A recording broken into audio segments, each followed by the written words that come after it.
Your Help presents Stress-Free Living with Ray Samich and Mr. Stress-Free, Ratanjit S. Sandhi. This audio program is an unscripted and unrehearsed conversation between Ray and Ratanjit. It is shared with you in hope of adding value to your life.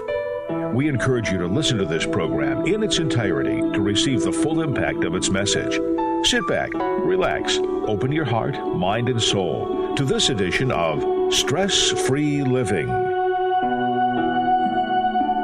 This is Stress-Free Living. Welcome, everyone. I'm Ray Samich, and I'd like to introduce you all to Ratanjit Sandhi.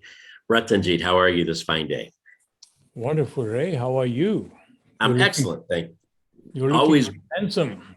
Well, thank you. We can see each other by way of our Zoom call, and I know I do this at the beginning of every show, but I want to let all of our listeners know you can hear us at wintradio.com anywhere in the world. You can listen locally in the Cleveland area at 101.5 FM or 1330 AM. And you can also join our Zoom conversation. We have some guests again with us today on our Zoom call where we can see their faces, they can see ours. And the special thing about that is that during the show, during our breaks, after the show, and before the show, we're able to interact with you. So if you would like to be a part of our Zoom audience, we welcome you to connect with us that way by way of the internet, and we can kind of get a very special opportunity to be with you. Ratanjit, the holidays are coming up for this year, and I think we need them more than ever this year after what the whole world has been going through for the last almost 2 years already, with the pandemic, with how that has affected our lives, with the politics that has been so pervasive in our lives, and so many other things that have been challenging us. And we thought we would do something for our audience over the next several weeks that you have actually asked us to do. The audience, our great listeners and followers, have asked us to take this to the next level of actually, how do we do things? How do we be positive and change our lives in a positive ways? You know, so many times, Ratanjit, you and I talk about controversial topics. We talk about understanding why things happen the way they do around us and better understanding them. But instead, for the next few weeks, I believe, in response to our audience and what they want from us, maybe especially during this holiday season, is how can we be better people? How can we be more fulfilled? How can we be more grateful for what we do and who we have in our lives and how we interact with others? And on a very positive vein, how can we get everything we can from this life? So are you game with me to undertake a new challenge for us and go off into the new wilderness here and try to help people enjoy their life more? Well, I think I have to squeeze my turban so the right thing come out of the turban. Yes, we are, because we don't prepare anything, as you know. So Right. What we have to connect to our divine internet through these antennas. And when we get connected, we ask the question and we get sometimes the proper response. So we are also in the same boat as our listeners. We are here to learn from the wisdom coming through the divine forces. There we go. So hopefully it will come through starting today in a little different vein for the next several weeks. So the greatest place probably to start is with one of the greatest things that we can have in our life, which is love. And love goes by a lot of different names and terms, and one of them is referred to as charity, although charity has come to mean something a little different in society. And when you think of charity, you think about giving to others and not necessarily the love that is felt between spouses, significant others, friends, and family. And we certainly will talk about how to love more and things like that. But the charity aspect is when we give to others, typically with our wallets, but a lot of times it's with our time, it's with our energy, it's with our ideas. So today we're talking about how to practice true charity. And is that as simple as when you get an envelope in the mail that says put money in here, send it to this organization, or when you get an email that says make a donation here? Is that what you would consider true charity, Ratanjit? Well, we live in a society, Ray, which is very giving. There are close to 400 million, above that, given to charity per year. And people volunteer their time, which, if you add up all the time into dollars, it comes out to be $170 billion worth of time devoted by volunteers. And the most amazing part is, out of close to $400 billion of charity, close to 70% or even 75% of that money comes from normal people, not from corporations. So people are very giving. People have. Now, what happens is, when we help somebody, although it appears that we are helping somebody, but it actually makes you feel better about yourself. You bring joy inside of you. You feel connected. And most of the charity originates from compassion and empathy. Once you have connection with somebody, that it will help them, you see somebody suffering, then you want to help. And the only way you can help is through wallet, because you are not able to go, you don't have all the facilities to help somebody. So it starts with that great intention of helping somebody. Intention here is so great.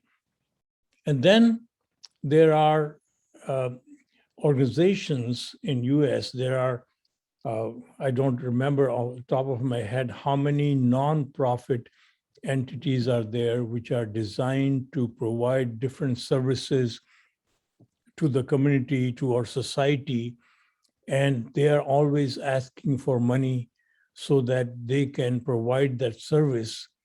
And there again, they employ professionals to raise money for them. And most of the money, although is supposed to be used by this organization, but a lot of it goes in the hands of people who are helping them to raise money. And many of these entities have become a front entities to bring money. So many of them are greed driven. Many of them are not putting the entire amount of money collected in the right causes. So there's a mixed bag of everything going on here. So when you get to the last part of what you just said, and we all know that that's true, I think great majority of people understand that when they give money to what they think is a charitable cause, it may not end up being going to what they think it will. And most legitimate nonprofit organizations will actually show that how many cents of every dollar that you donate actually is used for that purpose, and how much of it goes to administrative costs, how much of it goes to the fundraisers and things like that. And I think people would be staggering if they looked at that. They would really say, oh my gosh, this may not be the best place to put my money, because 50% of what I'm giving is going to the administrative side, or to the dollar collectors, as opposed to actually going to the people in need. So, but today we're talking more about, from our standpoint, from the giver standpoint, from the person trying to practice the charity. And so do you think that whether we give to, the homeless person as we're walking down the street,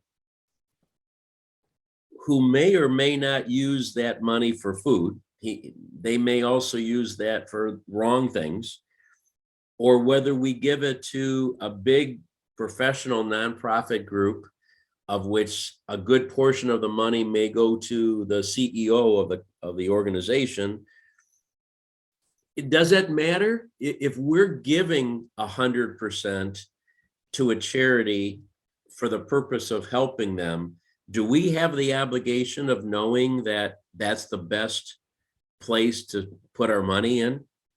Does that make sense? Well, Ray, what I'm going to say have to be digested with calmness, because what I'm going to state is going to be very controversial. And because a lot of time with great intention of giving, helping, our charity becomes literally a crime. Because what happens is, if unknowingly you have helped somebody to be addicted and follow their addiction, or carry out the poverty they live in because they get this charity and they are not making effort to get out of the poverty. So ultimately, Ray, the aim of all of us is to make another fellow human being as a contributing member of the society.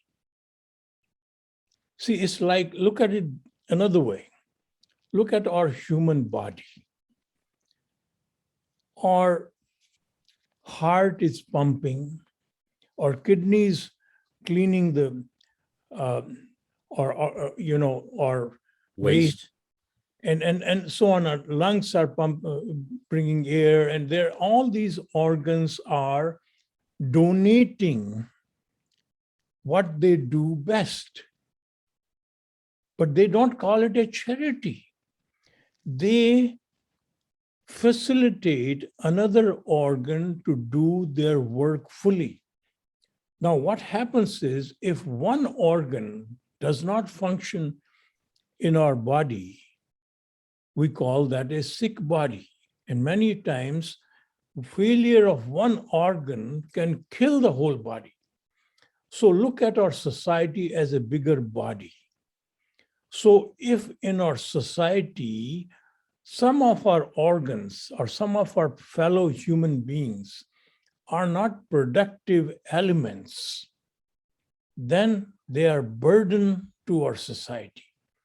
So the purpose of charity should be fundamentally to bring everybody into a contributing member of the society. In simple way, people say, instead of giving somebody, it is better to teach them how to fish so that they can be independent.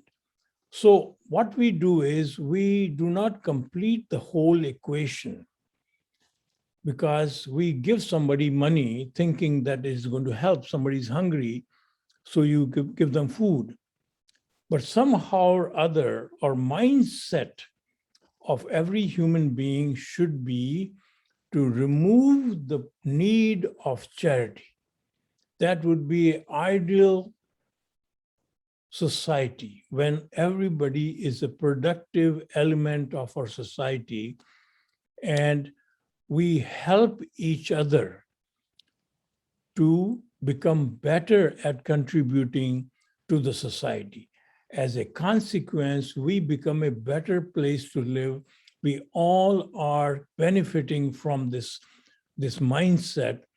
So purpose of our charity must be clearly understood. It is not about feeding a person. It is not about clothing a person. It's not about giving shelter. It is all about eventually bringing that human being back to a contributing member of the society. So whatever it takes, if our charity stops at just feeding, then it end up becoming a crime.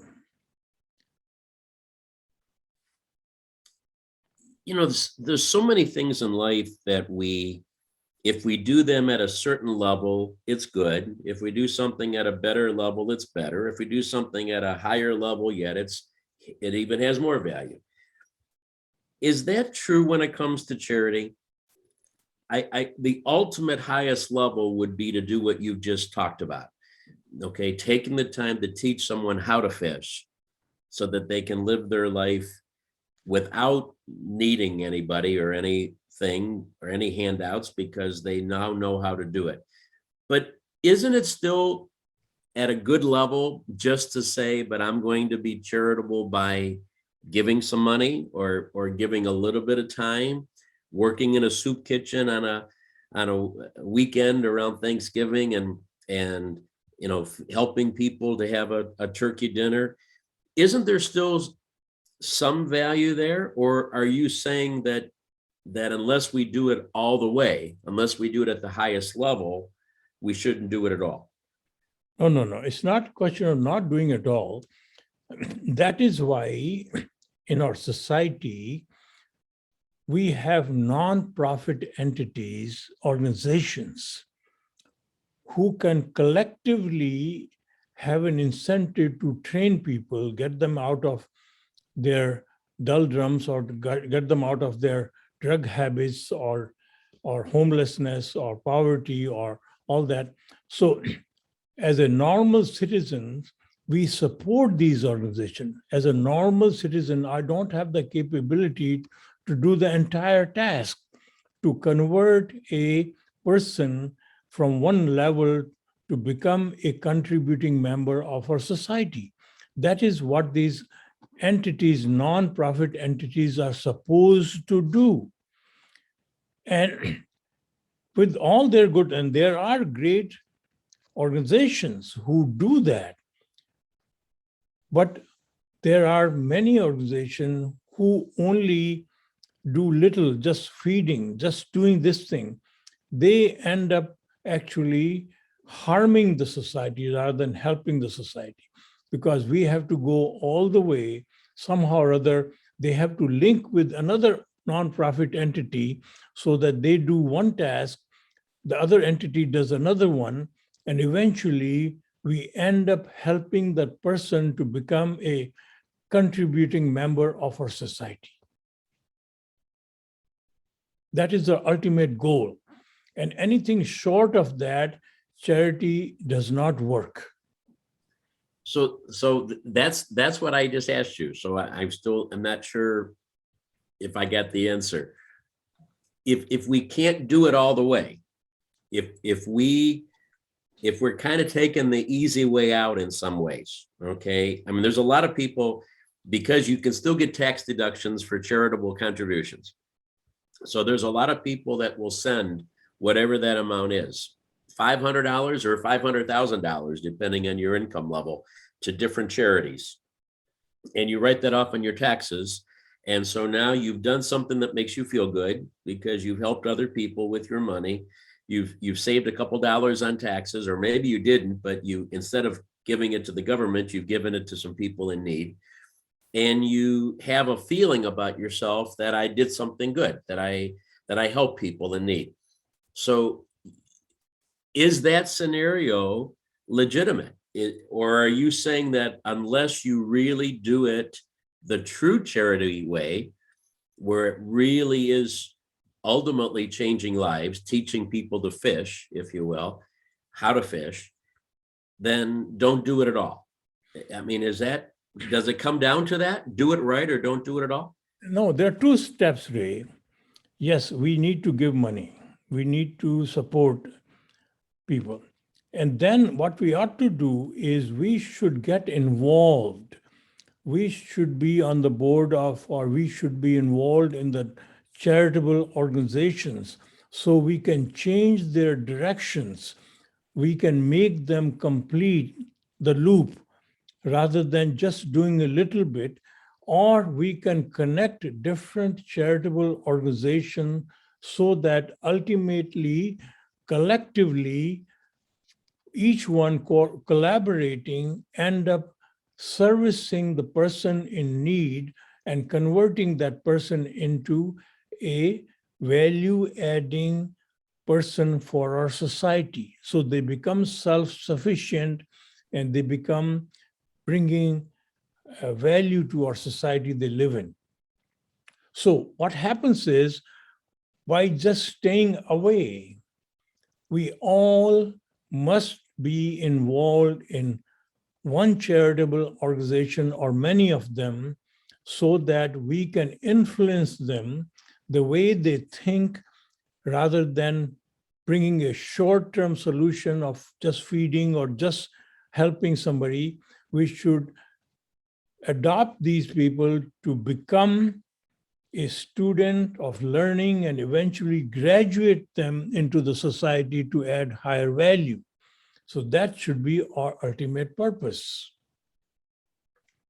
Today on Stress Free Living, is part of our Fulfilling Our Life series. We are talking about adding value with true charity, how to practice true charity around us. We've opened up a little bit of a controversy on it in terms of how we do that and who we do that with. And we're going to explore this much further on this edition of Stress Free Living. Please stay with us. All right, we have a short break here, just tipping the iceberg on this topic. But if anybody would like to join in now, please feel free to do that. Ask a question if you have one. Yeah, add something. Yes. Chandni Sahab, you probably remember from Gurbani, that Sikhi philosophy. Akli Sahab seviye, akli paye maan, akli padke bujhiye, akli kiche daan. Now, here you're talking about akli kiche daan. So even the charity must be use the common sense in contributing the charity, and you are really making that sense that it must be of benefit to the society, like adding the best value, highest value, not just feeding somebody individually. Thank you. Dr. Saab, you have I want to question whether we need these charitable organizations if we can do it ourselves. Well, see, we are limited. We should do ourselves also whenever we can.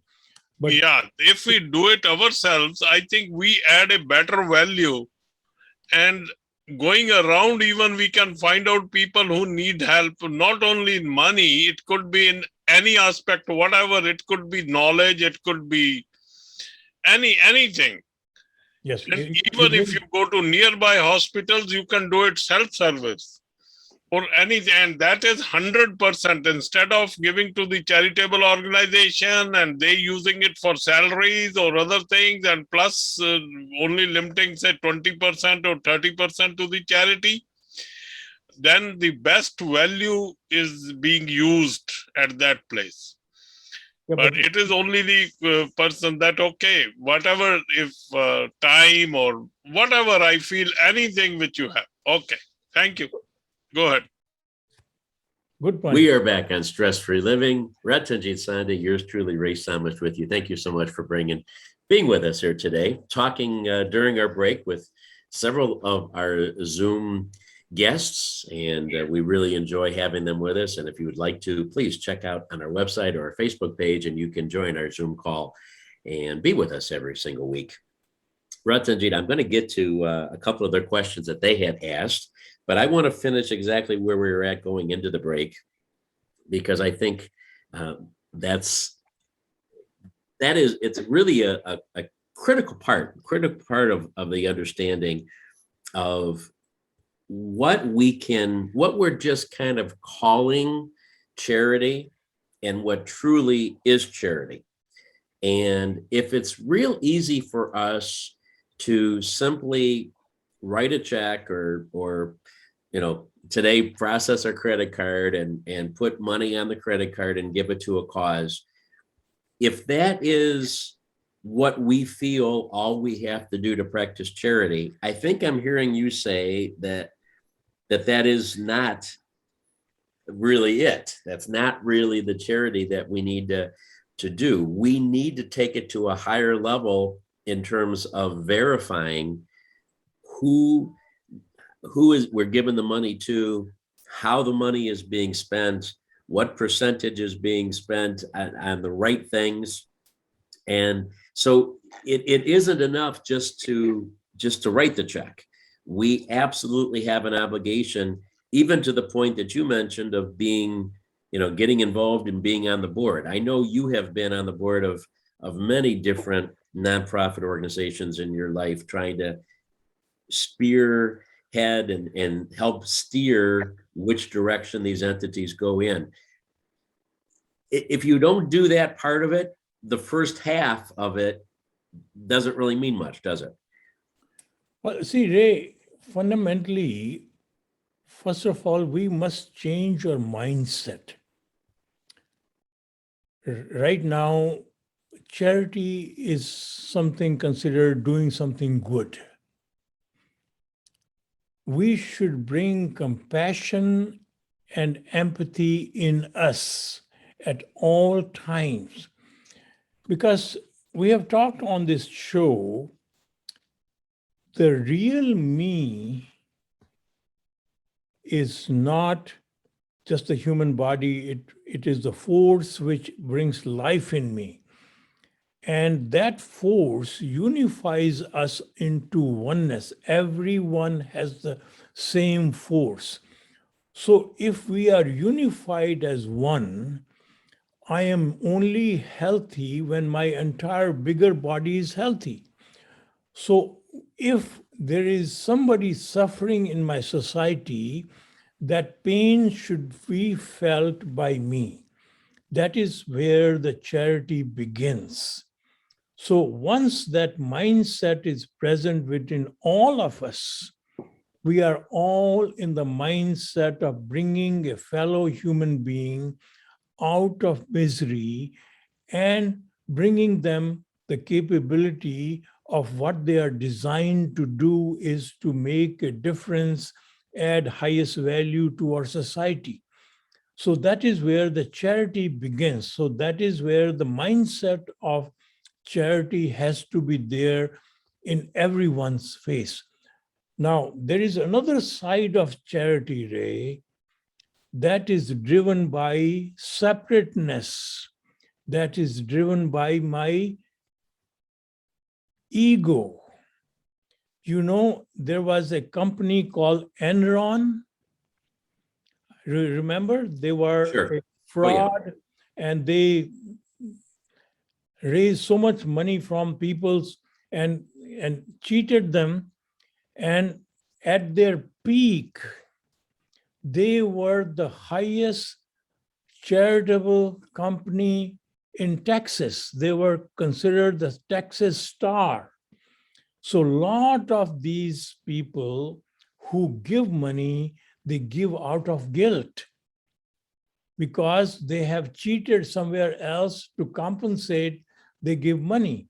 And many times we give money so that my name is broadcast on the building if I'm giving somebody, or so a lot of the time charity is driven by your ego. That charity is not really charity. To begin with, Ray, on this face of earth, all the facilities, all your intelligence, all your capabilities, all the money which is given to us, the house which is given to us, all my skills which are given to us are simply gifted to me. They are allocated to me. We never own anything. They can be taken away from us in a split second. So if we really own them, how can anybody take it away from us?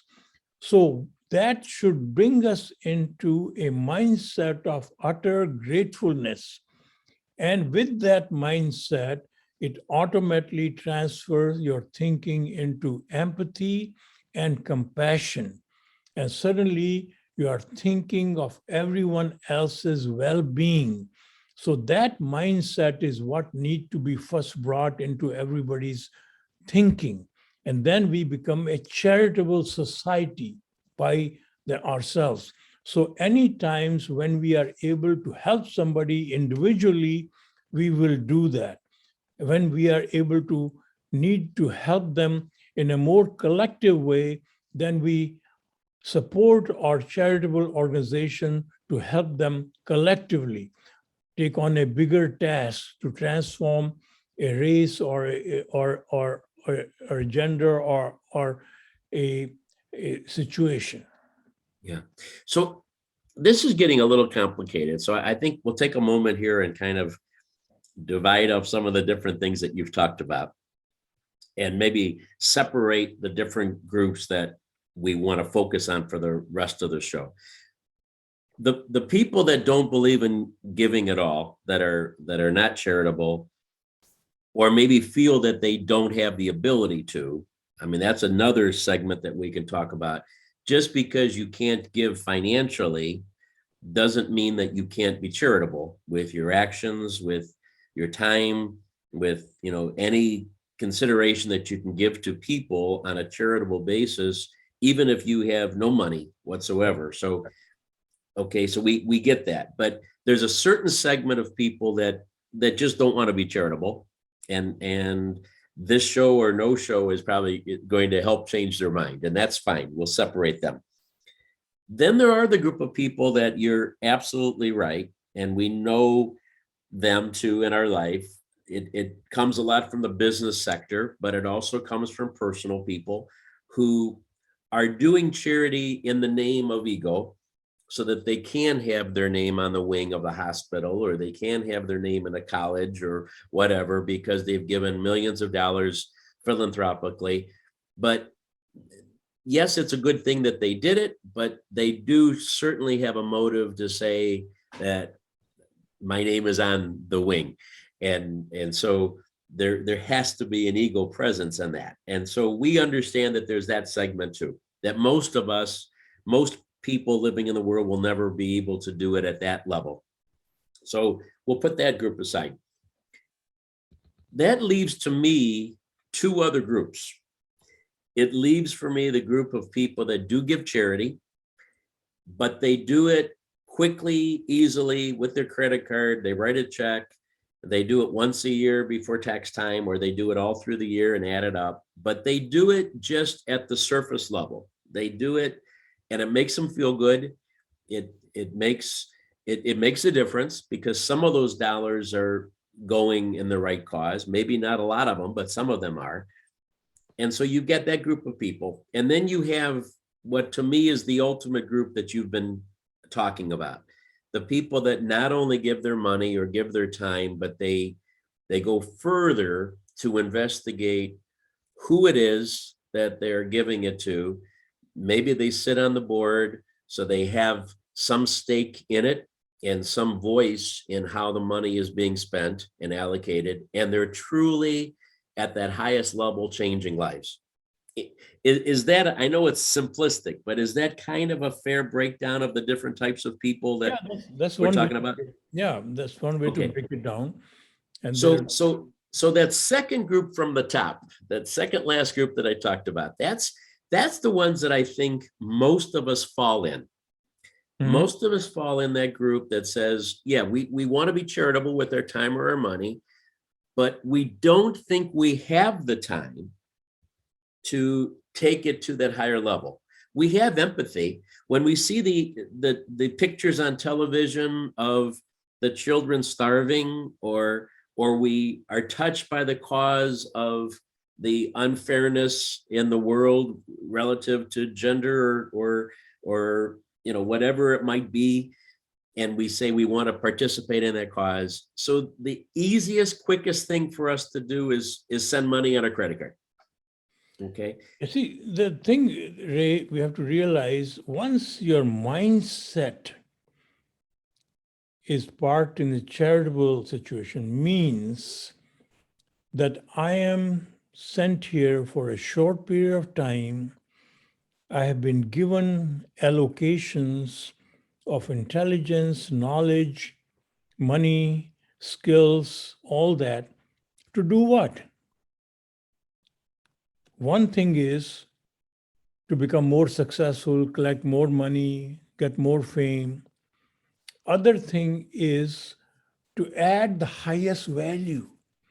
So once charity is part in the mindset of adding the highest value, then even when you are home with your spouse, you can have that charitable mindset of adding the highest value to your spouse. When you are in the public domain with somebody you don't even know, have never met, if you can help them under any circumstances, you have that mindset of adding the highest value. So ultimately, charity is a byproduct of a mindset of adding the highest value. So when you are mindset of adding the highest value, then you will not just stop at giving somebody money.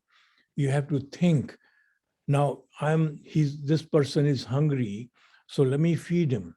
So, but then you spend some time why that person is in that position. Is there another way to help them? Can you connect them to a right entity, a right nonprofit organization? Can you help them elevate themselves so that they can become a self-sufficient, self-independent, value-adding entity? So this mindset, if it is present, you are performing charity even at work where you are getting paid, because right now your mindset is, I'm not getting paid for this, I'm not going to do this. So when you have this mindset of adding the highest value, and you are automatically part in this so-called charity mode, then you will help your fellow human being to elevate their skills or their capability to add the higher value. Because ultimately we are adding the highest value to the society, to the bigger one. So the purpose of charity is only to make a human being, another fellow human being, at a higher level of adding highest value. So it is a chain process. It never stops, because yesterday the value you added, now you can add higher value than that. So adding the highest value drives you. So one of our Zoom guests on the last break asked this question: if we're going to spend all that time that you just talked about, if we're going to have that much empathy and that much concern, that we're going to really get more involved to see how is this being done and how are these people really being helped, do we even need these organizations? If we're going to spend that much time ourselves, why don't we just investigate what we believe in and find the right cause, and then 100% of our energy and 100% of our time and 100% of our money is being used right for that purpose, and it's not being shielded by all the administrative costs and all the other kind of things that are actually keeping some of that money from going to the purpose. Should we just do it on our own then? Well, see, Ray, I only have limitation. If somebody is sick, I cannot treat him. I have to take him to a doctor. If somebody has drug addiction, I cannot cure him. I have to take to an institution where they can work with them. So we are not alone, we are collectively one. So all these nonprofit entities are part of you. They do specific things better than one person can do. Yes, we can help ourselves up to a certain point, but ultimately, if we are going to add the highest value, that cannot come just by ourselves. We can add value, but to add the highest value, we have to make that person capable of adding higher value themselves. So we need collectively our fellow human beings, our fellow institutions, all working together to bring about this mindset of adding the highest value. But if, and you just gave a couple of great examples, if there was, and drug abuse is such a huge problem and causing so many disruptions of family and ultimately deaths. So if that is a cause that we feel is very important to us, then just to give money to an institution that does that is not enough. What we need to do is we need to get involved in that organization, find out what their practices are, find out how they make their decisions. And if we want to support that group, then we have an obligation, along with giving them money, to also make sure that they're using those funds in the proper way and that they're focused in the right way. So that's the only, if I'm hearing you right, that's the only way that we really are truly being charitable towards that purpose, is if we follow that money and make sure that it's going and being used to the maximum value. Absolutely. So it's not only enough to just help somebody, we have to be involved in the society in different levels through charitable organizations, and also organizations which are for profit. If we are working in an organization, we should convert that organization into a mindset of adding the highest value. So they also take their employees to a next degree, next elevation, and their customer to a higher degree, or the service they're providing to a much higher level. So suddenly the whole mindset becomes adding the highest value. So let's come back and talk about that. Is there a place for charity, even in a non-typical charity environment? You don't think of practicing charity in the workplace, but is there a place for charity there that can actually add value to that organization and to society? Absolutely. We'll come back with that thought. That's an interesting one. Oftentimes we say this isn't a charitable place, this isn't a nonprofit place, this is a for-profit business, so get to work. Can there be charity in a for-profit institution? We'll find out. We'll talk about that on this edition of Stress-Free Living. Stay with us. All right. You guys know the drill. We have a few seconds here. If you have a thought, please share it with us. 8 people who are in our list. And Ray, you have already asked the right question that was coming to my mind. So I don't have another question. Okay, good. Good. Thank you. Let's hear from Rahul. Rahul, you are joining us from India. Please, if you have any comments, unmute. Good evening, sir, and very happy Diwali to all of you. Happy Diwali to you too. Thank you for joining us. Yeah. So when it comes to sir charity, sometimes things goes up to the giveaway kind of moment which is going on, right? From Warren Buffett to Bill Gates to the people in India like Wipro, Ajit Premji. What's your thought process on that front, sir? That's my question. Okay, so we want to ask that on the show in just a moment. Can you repeat the question one more time so I understand it?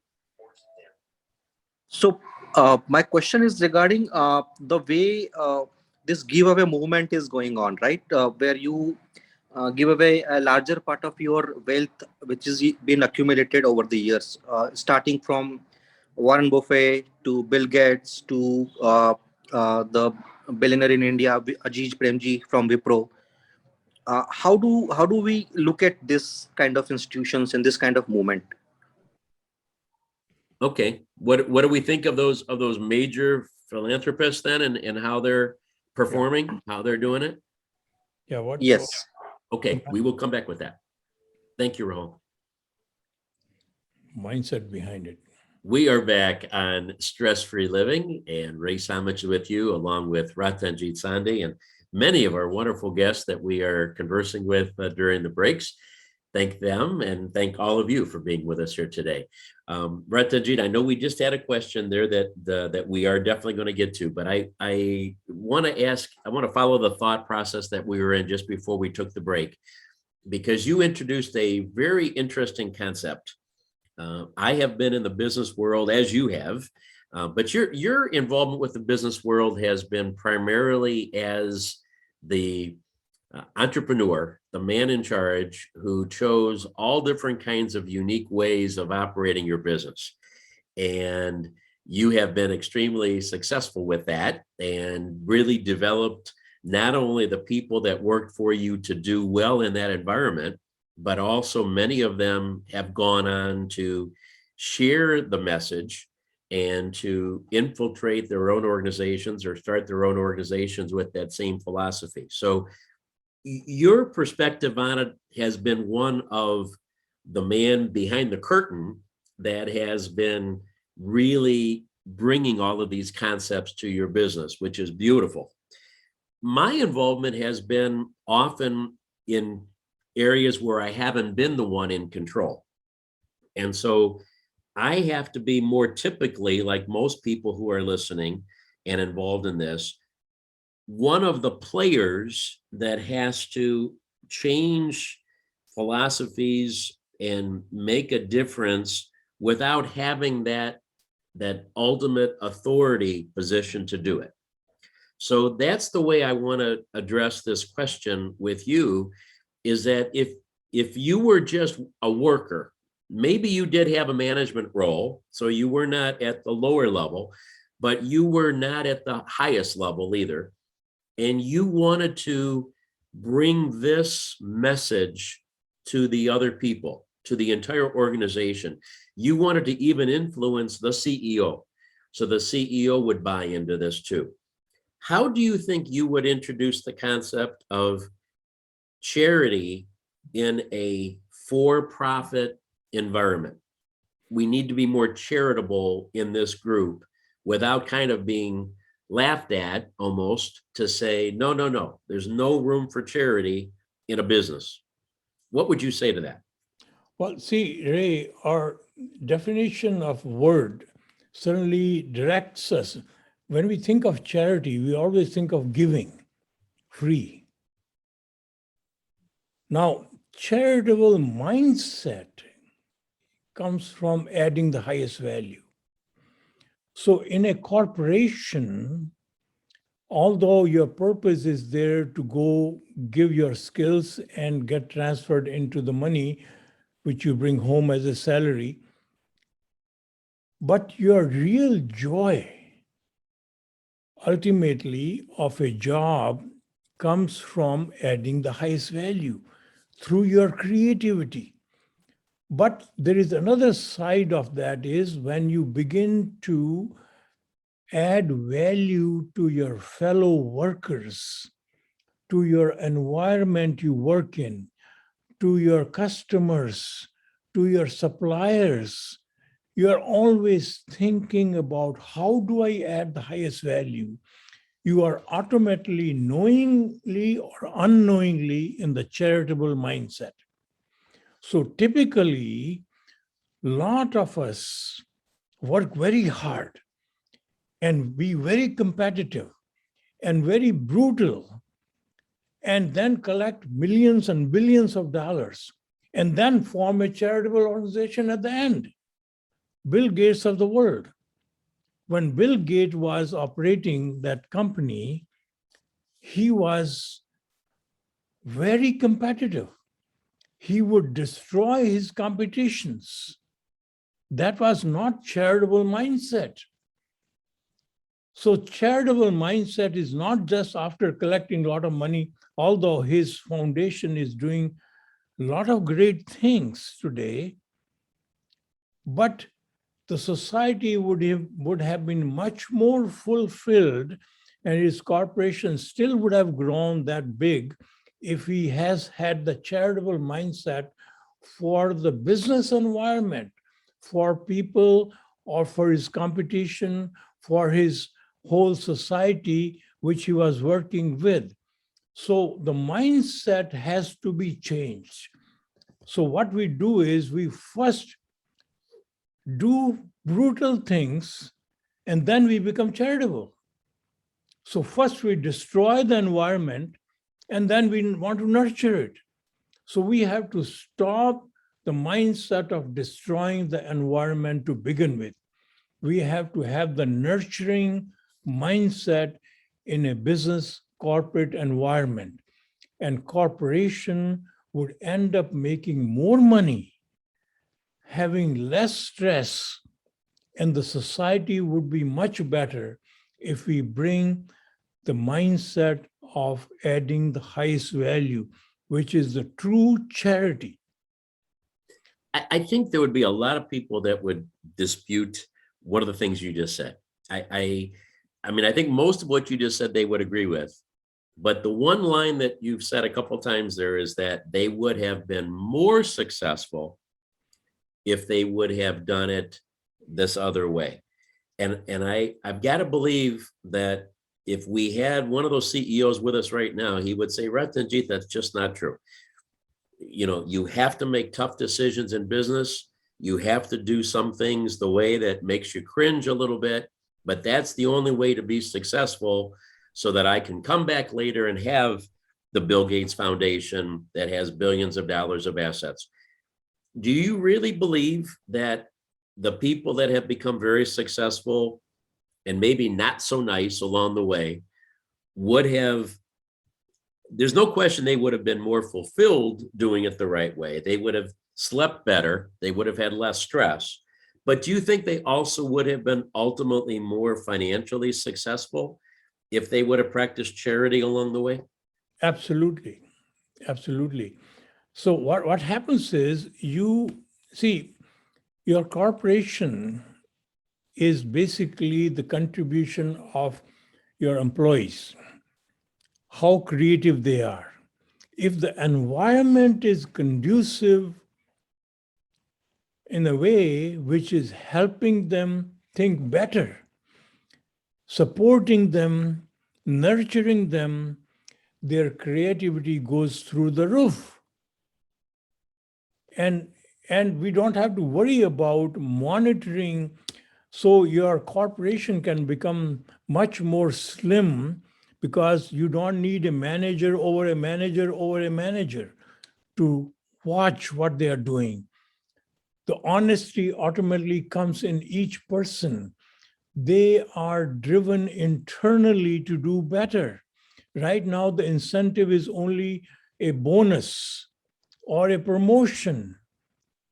These are wrong incentives. It is proven very clearly in today's environment that if we nurture human beings and support them and feed them to their basic needs to be more creative, the corporations gain from the benefit.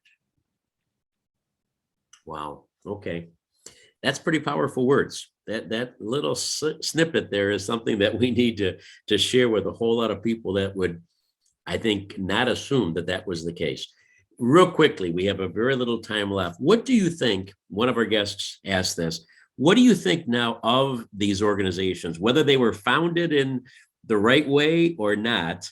Now there's these multi-billion-dollar foundations and groups that are out there performing. Do you think that they are doing it justice right now? Are they doing a good job out in this world of spreading charity? Well, obviously, they have made tremendous contribution to the society. But Bill Gates have done, their organization have done great jobs. So all these foundations started by these billionaires have done great jobs. But what my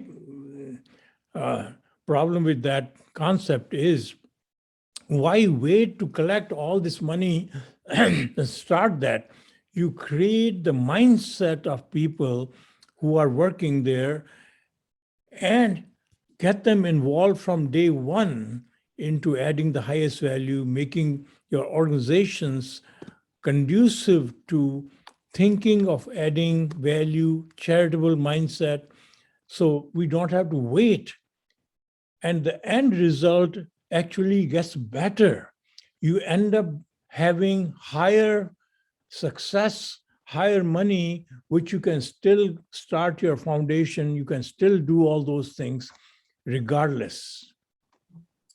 We are starting our series with this program of fulfilling our lives, having more fulfilled lives. And we started with charity. And I think we've talked it through quite a bit. We might have a little bit more to say about that. We'll add that to a future show. But Ratanjit, thank you for sharing your thoughts and your wisdom. Your antenna were connected here today. Thank you for doing that with us. Thank you.